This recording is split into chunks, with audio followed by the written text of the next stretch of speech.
My point is the causes of violence were, there wasn't just one cause, there were two causes. There was an internal cause, the civil war, and then there was this insurgency, counterinsurgency. The fourth issue I think that needs to be kept in mind, the fourth erroneous assumption. You can hear many talk about a continuing genocide. Now the fact is this. In 2003, 2000, and then he said that assuming the same level of violence, 100,000 must have died since then. Therefore 300,000. Right? But why should we assume the same level of violence? The independent reporter, and again I have the dates there, she wrote in the Independent and then wrote an op-ed in the New York Times where she pointed out that the data she had got, civilians died in Darfur in 2008. That's much less than 200 a month. Okay. Out of these, 600 were killed in conflicts between Arab nomad groups over grazing land. Right. So you have roughly 900 civilians who died from other fighting.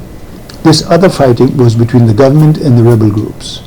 And according to UNAMID, more civilians were killed by rebel groups than by government soldiers. It's unimportant actually who killed more, who killed less. My point is simply that the level of violence has been low.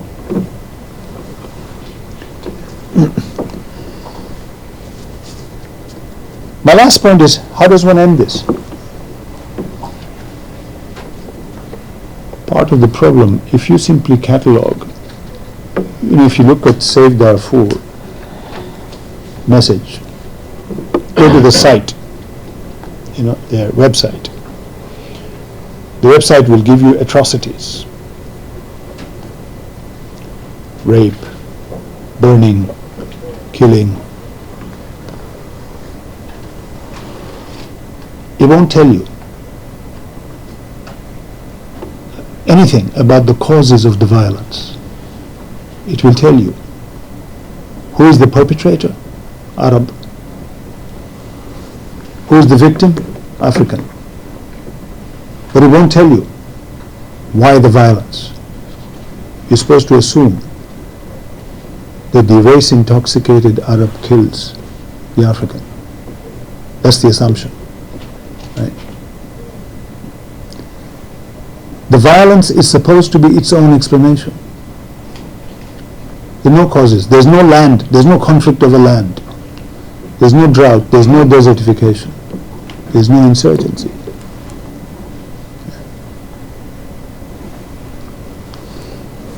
I call it a pornography of violence. In a pornography, you see it all outside context. And the one who is seeing is fully clothed and is virtuous. And this is the pornography of the journalist. The CNN effect. Right? Photographs tell you everything. Images. Without context, without history, without region, no Cold War, nothing.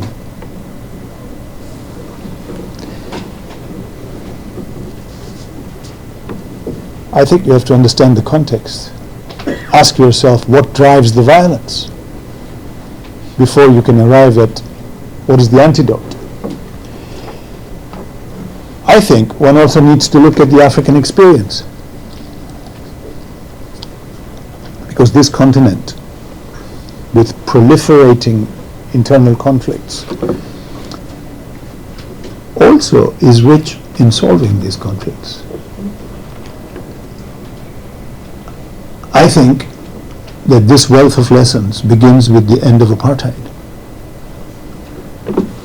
The end of apartheid in South Africa brought a lesson, which was that where there was no winner,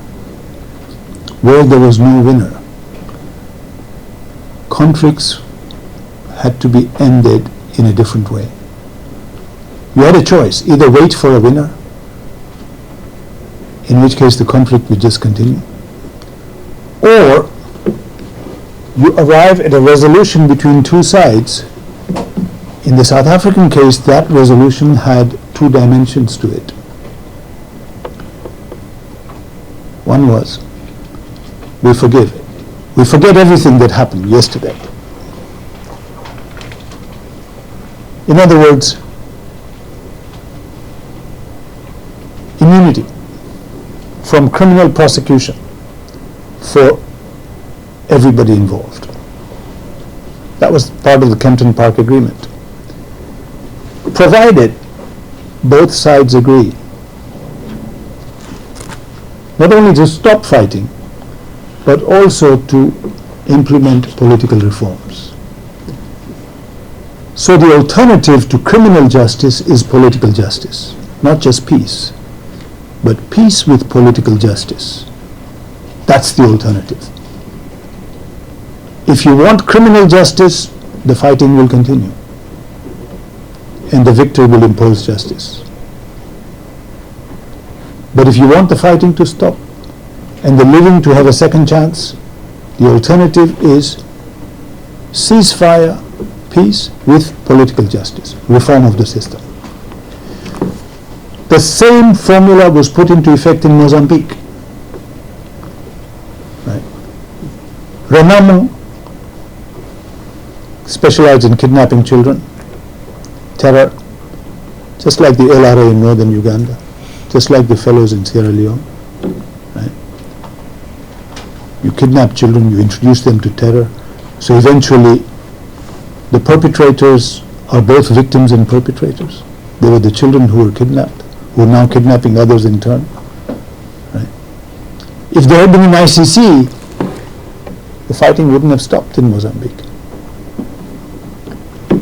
The leaders of Renamo would not be sitting in parliament, which is where they are sitting today, but in court or in jail, and the fighting would have been continuing. The same case in South Sudan. The agreement in South Sudan that ended the fighting, much worse than anything that has happened in Darfur. Right? The scale of fighting and killing in South Sudan, because in South Sudan, mind you, there was no civil war. The fighting in South Sudan was different from the fighting in Darfur. In Darfur it began as a civil war. In South Sudan it didn't. In South Sudan it began as the Torit rebellion and the government counterinsurgency, and the government tried to create a civil war in South Sudan. Right? Not quite successful, slightly successful, but not very. Darfur was the opposite situation. It's precisely because it began as a civil war in Darfur that you don't have a single movement. You don't have an SPLA, an SPLM. You don't have a John Garang. Right? So different situations. But in South Sudan, how did it end? Same way as apartheid, same way as Mozambique. An agreement, forget the past. No criminal justice. Provided combine ceasefire with political reforms. The political reform of Sudan began with the peace agreement in South Sudan.